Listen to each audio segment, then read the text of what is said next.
Thank you very much, brothers and sisters and subscribers, for looking in. I want to do an important video. As the title suggests, you need trust and commitment to prove your faith, because that's what God really wants.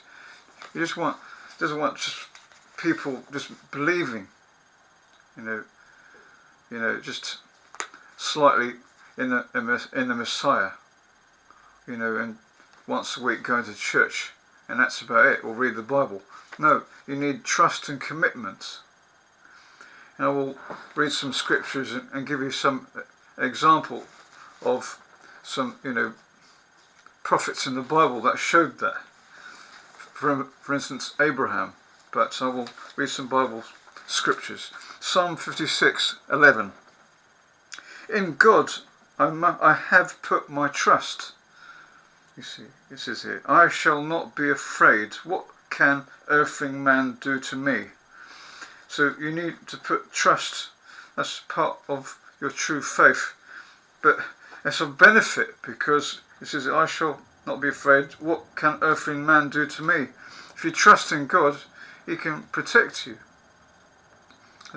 In Proverbs, it says here, we must trust in God. That's part of to prove your faith, wholehearted trust. In Proverbs 3:5 it says, trust in God, Yahuah, with all your hearts, and do not lean upon your own understanding. So completely trust God. Whatever plans He has for you in life, because He's got a plan for all believers, and what He's going to do on earth soon. Because the signs around. Isaiah 26:3 says, this is it. The inclination, what is well supported, you will safeguard in continuous peace, because it is in you, God, that one is made to trust. So by trusting in God, it's of benefit. Will safeguard you in continuous peace. And in Jeremiah 17:5, we're warned not to trust others instead of God. Jeremiah 17:5 says, look, there are those saying to me,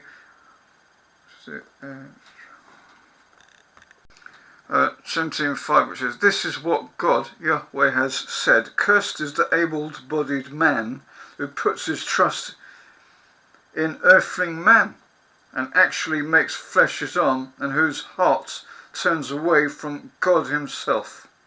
So it says it quite clearly. Cursed is the man who puts trust in another man and turns away from God Himself. We're meant to trust God. There's a benefit, He will provide for you. He will guide you and protect you. There's a lot of things, It says it will give you peace. This is it. Now, a good example of is Abraham, who showed you need, like I said, as the title suggests, you need trust and commitment. Real trust, deep trust and commitment to prove your faith. Commitment is to actually, not just with words, but with actions. The word commitment says, commitment is what transforms a promise into reality. It is not just in the words that speak boldly of that intention, but in the actions and that speak louder than words. It's making the time when there appears no time, and coming through time after time, year after year. Commitment is the stuff, what do you call it? Commitment is the stuff that, character is made of, the power to change the face of things, the daily triumph of integrity, of skepticism. In other words, you have to, that's not just words, but in action, as it says there. It's not just in the words that speak boldly, of your intention, but in actions that speak louder than words. So that's what commitment is. And Abraham, for instance, that's why he's in what do you call it, Hebrews chapter 11. He's in that's a good chapter, Hebrews 11, about those that showed true faith, complete trust and commitment. Didn't just speak it, but showed it with their actions. And Abraham was one of them, the father of the nations of. God used Abraham as the father of the nation of Israel. In chapter 11, for Abraham, it says, "By faith, Abraham, when he was called, obeyed in going out into a place he was destined to receive an inheritance, and he went out, although not knowing where he was going. By faith he resided as an alien resident in a land of the promise, the land of Canaan, as in a foreign land, and dwelt in tents with Isaac and Jacob, the heirs with him of the very same promise. For he was waiting the city having real foundations, the builder and maker of which is God. But also Sarah, his wife, also showed faith." So, hence also from one man, let me read also, we call it,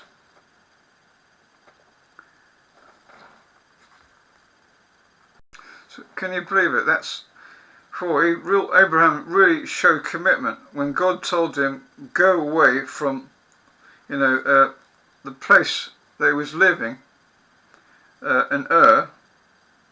He was well off and comfortable in the city, and he told him to go to a foreign land as foreign residents. He will give him the land of Canaan over there, but he was a foreign land in a wilderness and living in tents.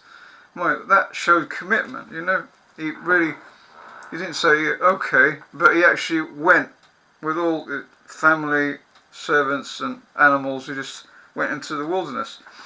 And so also in chapter 17, 1-8, when Abraham got to be 99 years old, then God, Yahuah, appeared to Abraham and said to him, "I am God Almighty, walk before me and prove yourself faultless.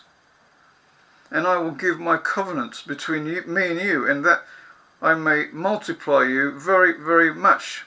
At this, Abraham fell upon his face, and God continued to speak with him, saying, "As for me, look, my covenant is with you, and you will certainly become a father of a crowd of nations, and your name will not be called Abram anymore, and your name must be Abraham, because a father of a crowd of nations I will make you, and I will make you very, very fruitful, make you become nations, and kings will come out of you. And I will carry out my covenant between you and your seed after your according to their generations, for covenants to time indefinite, to prove myself God to you and to your seed after you.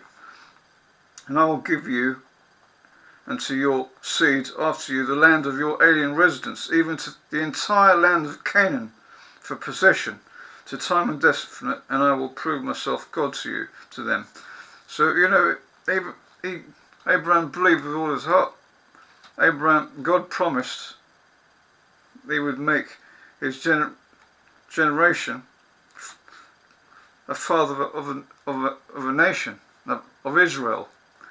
From Sarah, he promised to have children as much as the stars. Abraham had 12 sons, from which Jacob,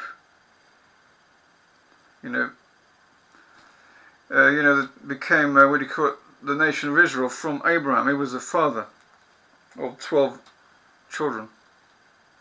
And, he believed with all his heart, even though he was 99 years old, 100 years old, and his wife Sarah was 99 years old.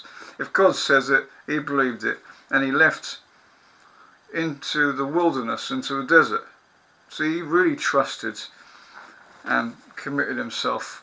But not only that, there's one big test that God did, and proved to God that he was a good person, righteous. He proved his faith by completely trusting in God and commitment by doing whatever he said. Going to a foreign land, which the land of Canaan is where Israel is, and many surrounding that land there. From river Euphrates and Nile. This all covers that. And what do you call it? And 22 verse 1. Now, after these things, it came about that the true God put Abraham to the test. Accordingly, he said to Abraham, to which he said, Here I am. So, and he went on to say, Take, please, your son, your only son, whom you love.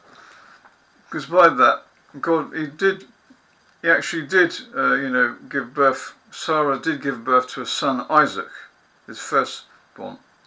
And he says here, and make a trip to the land of Moriah, and there offer him up as a burnt offering on one of the mountains that I have designed for you,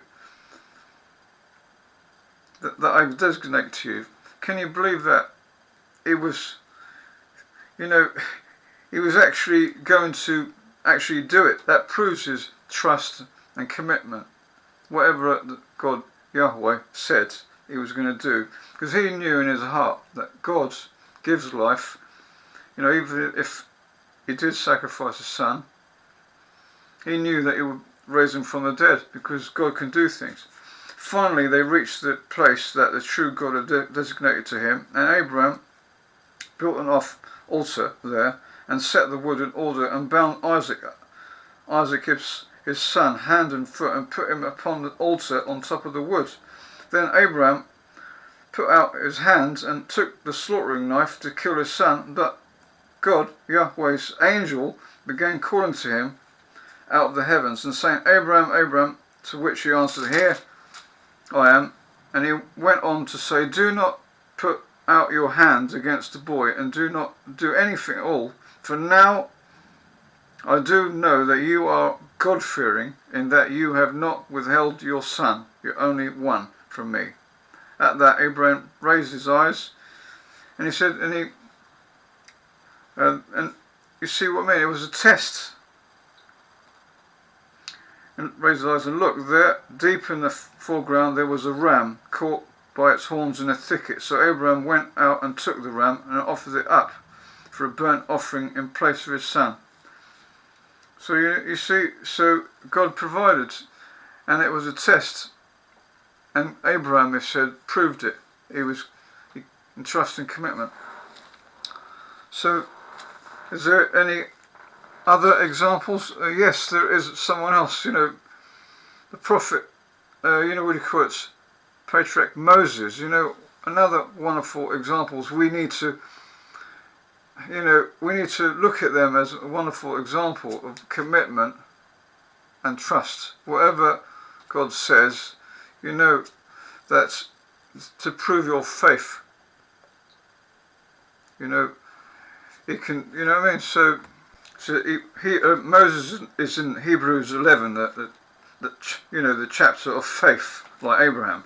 By faith, Moses was hid for 3 months by his parents after his birth, because they saw the young child was beautiful and did not fear the order of the king. By faith, Moses, when grown up, he refused to be called the son of the daughter of the Pharaoh, choosing to be ill-treated with the people of God rather than to have temporary enjoyment of sin, because he esteemed the reproach of the Christ of riches greater than the treasures of Egypt. By faith he left Egypt, but not fearing the anger of the king, of the Pharaoh, for he continued steadfast as seeing the one who is invisible. By faith he had celebrated the Passover and the splashing of the blood, that the destroyer might not touch their firstborn. By faith they passed through the Red Sea on the dry land, but on venturing out upon it, the Egyptians were swallowed up. He really trusted God. After God used him to bring 10 plagues on Egypt. And when finally Pharaoh conceded and they went out, they, because they had sinned and given a bad report. 12 spies gave a bad report. Most of them gave a bad report about being giants in that land, of Canaan, whatever. That they had to walk in the wilderness for 40 years. And Moses was really committed to God and trusted him completely. Instead of saying, "Oh no, I'm not," because they sinned. All the ones that came out of Egypt, we're talking about hundreds of thousands. They had to walk in the wilderness for 40 years. And Moses had to go along, obviously, with them.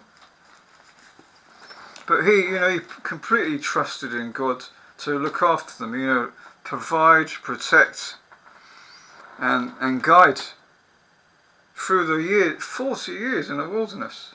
See, that shows commitment, not just words.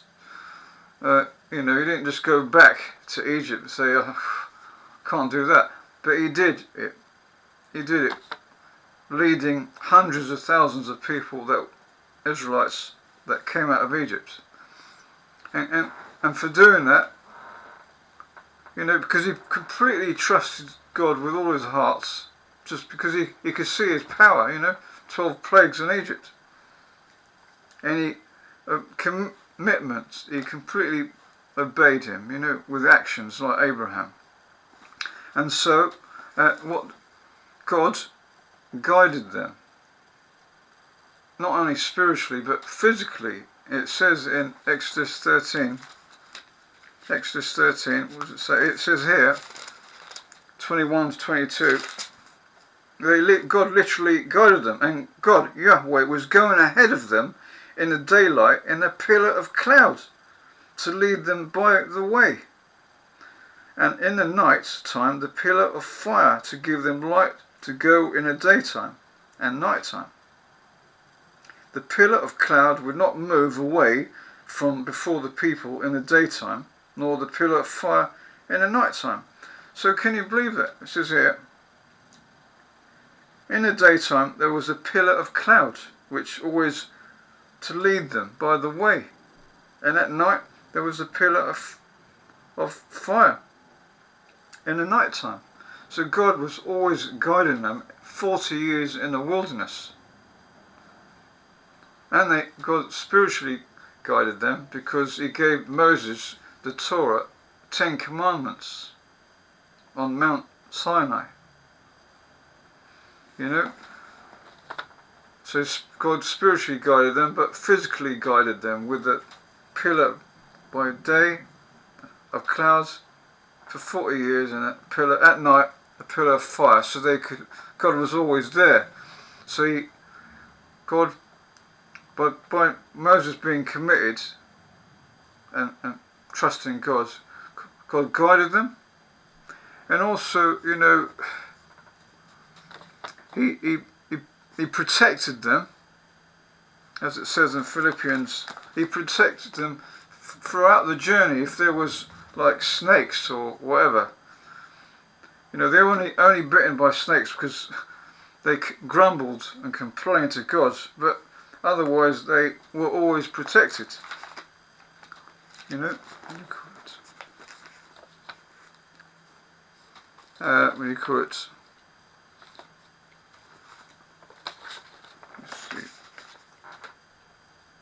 As I said, God not only guided them, literally, but he protected them in the wilderness, as it says in Proverbs 29:25. Trembling at men is what lays a snare, so do not fear men, but he that is trusting in God, Yahuah, will be protected.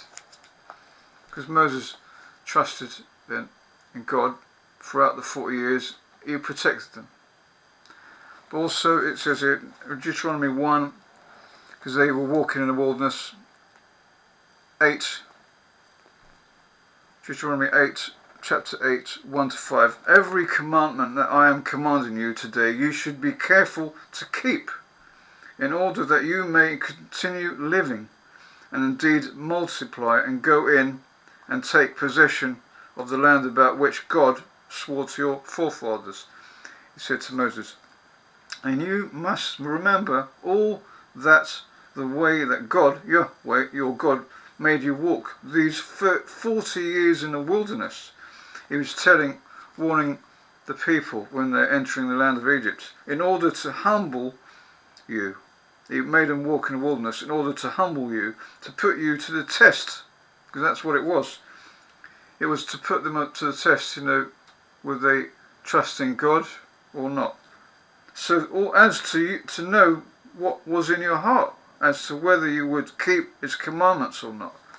So he humbled you and let you go hungry, and fed you with the manna. So he provides.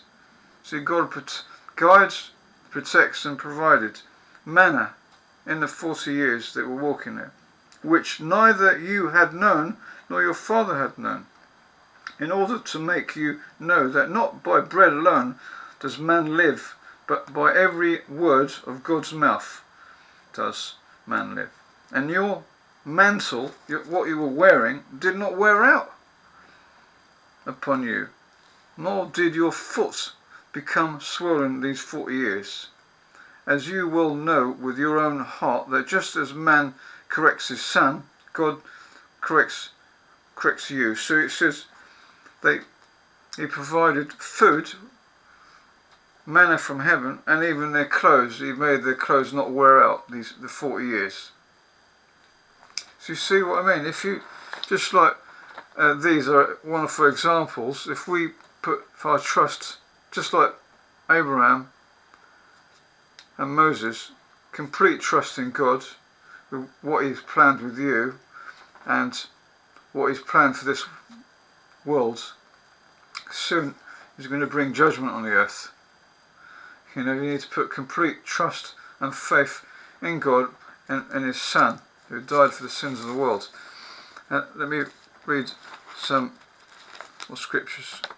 You must, as it says in 2 Corinthians 1:9, you must not trust in yourself, but God. It won't succeed if you trust in yourself. As it says here in Philippians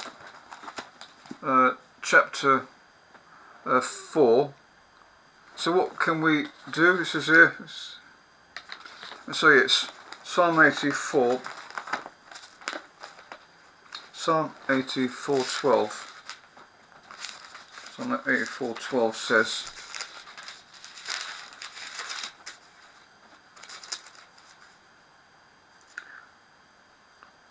O Yahuah of armies, happy is the man that is trusting in you. So if you can, if you actually trust in God with all your heart and show commitment, that is not just, I believe in God, but commitment and reading the Bible, but meaning for actions, actions speak louder than words, obeying the commandments in your life, obeying God rather than men, as it says, Acts 5:29.